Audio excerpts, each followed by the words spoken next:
There's a generation that grew up in the background. Not the loudest, not the most celebrated, but perhaps the most quietly resilient. If you were born between 1965 and 1980, you already know this feeling. That low hum of recognition when someone finally sees you accurately. This is that moment. The world Gen X inherited was mid-collapse.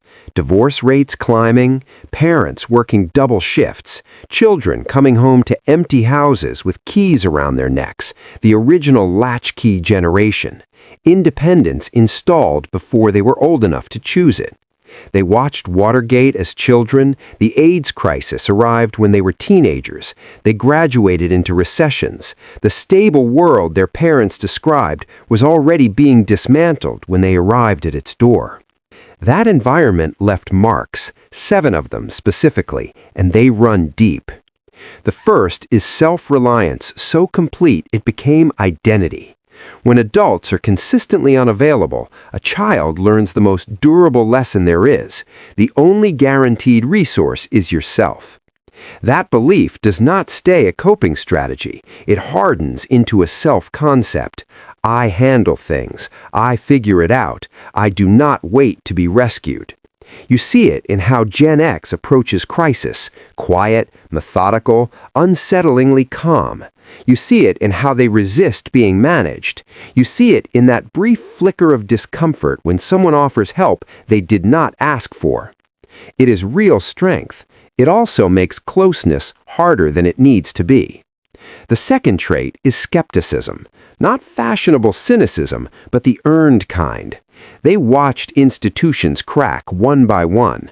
Watergate, corporate pensions evaporating, televangelists falling, politicians cycling through promises like seasonal merchandise.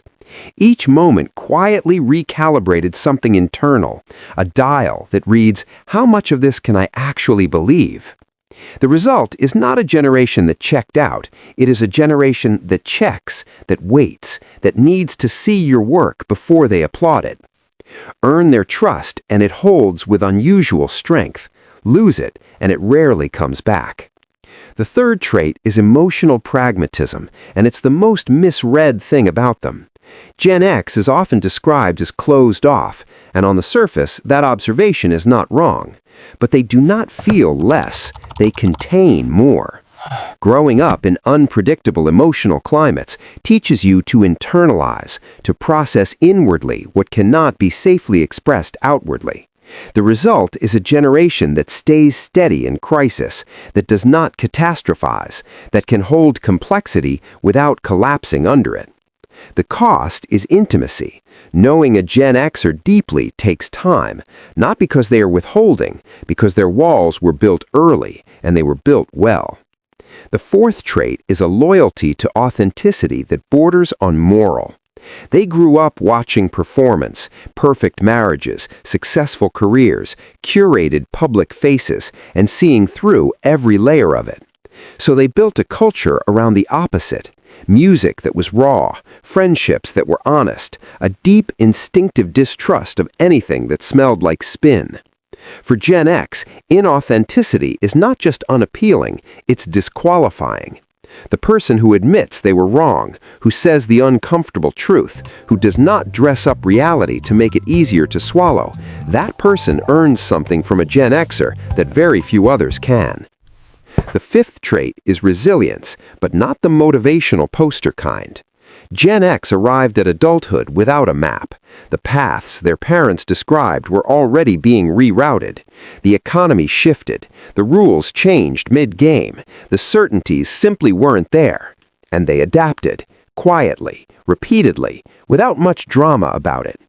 Psychologists call it ambiguity tolerance, the ability to keep moving when the ground is uncertain, to function without needing all the answers first. It is not taught, it is built through repeated exposure to exactly the kind of instability Gen X grew up inside. When things fall apart around them, Gen X tends to find its footing before anyone else in the room. The sixth trait is a tension that never fully resolves between connection and independence. They want closeness, real closeness, and they are fiercely protective of their autonomy. Both things at the same time, without apology. Attachment research explains it. When early caregiving is loving but inconsistent, people learn to want connection while keeping a careful distance from its demands. The result is the friend who will drive 4 hours for you in a crisis but does not answer texts for 3 days. The partner who loves completely but needs space that feels like absence. They are not retreating, they are regulating. Give them room. Stay consistent. What returns is a loyalty that is genuinely rare. The 7th trait is the quietest and maybe the most defining.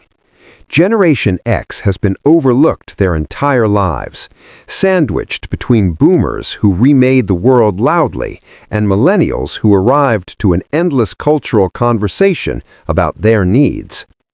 Gen X watched from the middle, and they did something unusual. They shrugged and built anyway. No campaign for recognition, no demand to be seen, just the steady, unglamorous work of showing up, raising families, building careers, leading organizations, without waiting for the world to acknowledge it was happening. Psychologists call this intrinsic motivation, acting because it matters, not because someone is watching. Research consistently shows it produces deeper commitment and better outcomes than any external reward ever could. Gen X did not choose this trait, circumstance chose it for them. But they carry it with a quiet dignity that is, when you stop to look, something worth admiring. There is a generation that grew up in the background, and it turns out the background was exactly where these things get built. The self-reliance, the skepticism, the emotional steadiness, the refusal to perform, the ability to bend without breaking, the loyalty that asks for space, and the endurance